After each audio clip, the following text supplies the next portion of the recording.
Баршаңызға сәлем, сіздермен бірге дәрігер невропатолог Ажаркын Сытқазықызы.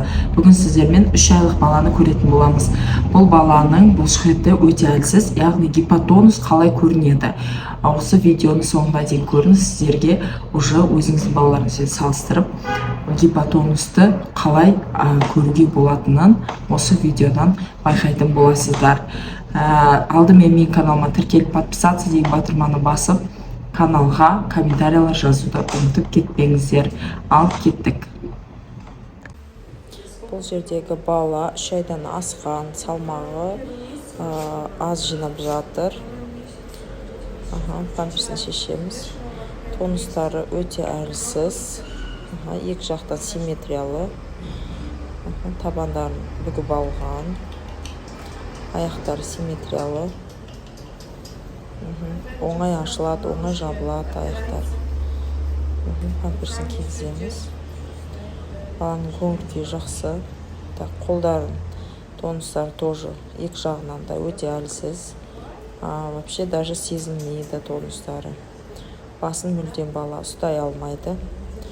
Көрдіңіздер ма? Мүлдем басын түзіліп ұстамайды. Қолымызбен көмектесеміз. Тұрғызған кезде бала аяғын четко тірей алмайды. Тіреу жоқ. Толық бітіп басу керек 3 айлық бала. Толық баса алмайды.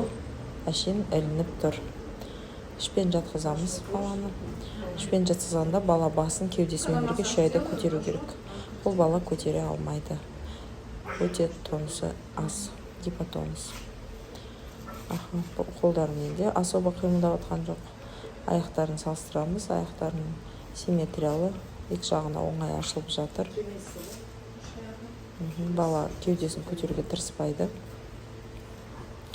Балаға кеудесін көтеруге көмектессек, сәл көтереді басын, бірақ все равно ұстай алмайды. Көрдіңіздер ма?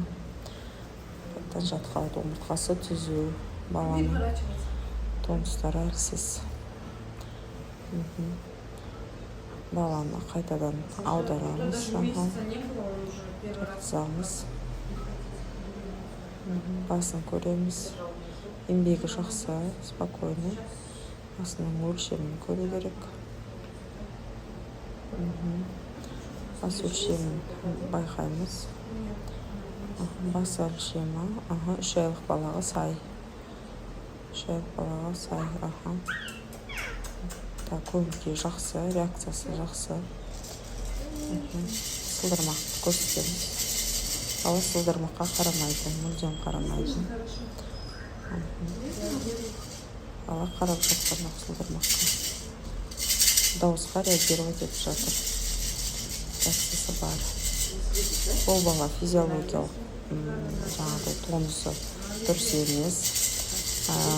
Гипотонусты бала, яғни дамуы кішкене артта қалып жатыр. Бала аяғын четко тіремейді, басын четко ұстамайды.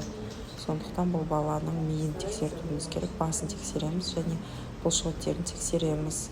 Анализдерге жібереміз. Міндетті түрде диагноз қойып емдеуіміз керек. 3 айлық бала ертерек емдейтін болсақ, ем нәтижелі болады. Аяғын толық тірей алмай жатыр. Сәл-сәл ғана старается, но все равно әлсіз. Осылай баланы тексеріңіз.